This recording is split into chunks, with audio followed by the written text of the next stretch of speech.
जय माँ दुर्गा। दुर्गा जी की 9 शक्तियों में दूसरा स्वरूप ब्रह्मचारिणी का है। नवरात्रि के दूसरे दिन माँ ब्रह्मचारिणी की पूजा की जाती है। ब्रह्मचारिणी नाम में ब्रह्म शब्द का अर्थ होता है तपस्या। इस प्रकार ब्रह्मचारिणी का अर्थ तप की चारिणी अर्थात तप का आचरण करने वाली कहा है। ब्रह्मचारिणी देवी का स्वरूप अत्यंत भव्य और पूर्ण ज्योतिमय है। देवी ब्रह्मचारिणी के बाएं हाथ में कमंडल है और दाई हाथ में तपस्या के लिए माला है। अपने पूर्व जन्म में जब वो हिमालय राज के घर पुत्री के रूप में उत्पन्न हुई थी, तब नारद जी द्वारा दिए गए उपदेश से इन्होंने भगवान शंकर जी को पति के रूप में प्राप्त करने के लिए अत्यंत कठोर तपस्या की। इसी कठोर तपस्या के कारण उन्हें ब्रह्मचारिणी नाम से जाना गया। माँ 1000 साल केवल फल मूल खाकर तपस्या की, फिर 100 सालों तक केवल साग खाकर जीवन यापन किया। बहुत दिनों तक कठोर तपस्या करते हुए खुले आकाश के नीचे बारिश और धूप में भयंकर कष्ट सहे किए। कितनी कठोर तपस्या करने के बाद 3000 सालों तक माँ ने केवल पेड़ों से धरती पर टूटकर गिरे हुए बेलपत्रों को खाकर भगवान शंकर की पूजा अर्चना की। फिर कुछ समय के पश्चात उन्होंने पेड़ से गिरे हुए सूखे बेलपत्रों को भी खाना बंद कर दिया। इस प्रकार हजारों सालों तक उन्होंने बिना कुछ खाए और बिना कुछ पिए कठोर तपस्या करती रही। पत्तों को को खाना छोड़ देने के कारण उनका नाम अपर्णा भी रखा गया।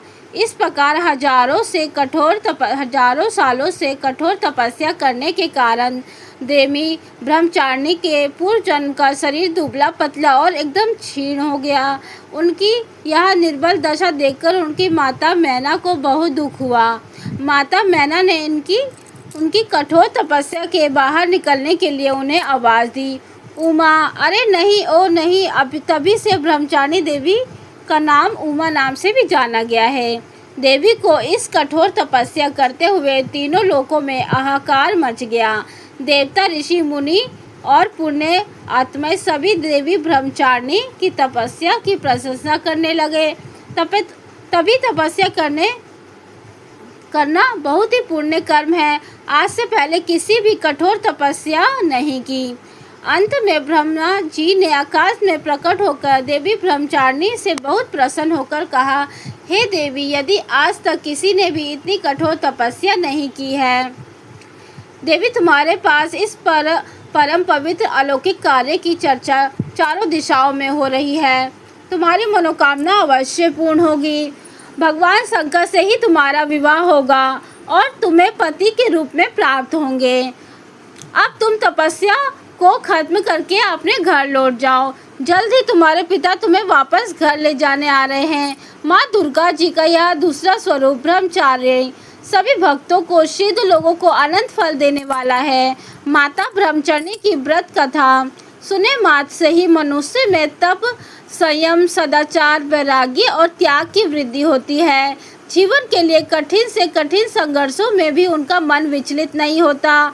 वह अपने कर्तव्य पथ पर डटे रहते हैं। माँ ब्रह्मचारिणी देवी की पूजा करने से सर्व सिद्धि और विजय का आशीर्वाद प्राप्त होता है। नव दुर्गा पूजा के दूसरे दिन इन्हीं माँ ब्रह्मचारिणी देवी के स्वरूप में पूजा की जाती है। इस दिन साधक साधु अपना ध्यान स्वाधिष्ठान चक्र में स्थित करते हैं। इस चक्र से ध्यान करने वाले योगी ब्रह्मचारिणी देवी की कृपा और भक्ति प्राप्त करते हैं। आइए जानते हैं ब्रह्मचारिणी माता की पूजा कैसे करते हैं।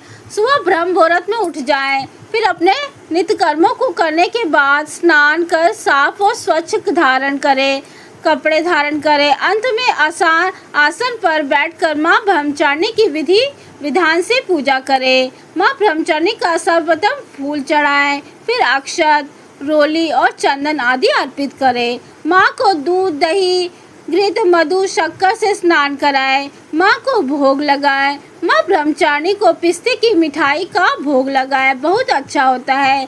फिर उन्हें पान, सुपारी और लौंग अर्पित करें।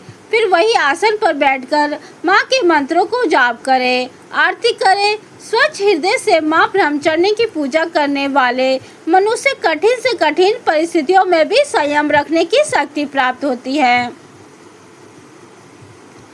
तो ये थी दोस्तों माता ब्रह्मचारिणी की दूसरे दिन की व्रत कथा। कथा कैसी आपको लगी हमें कमेंट में बताइए।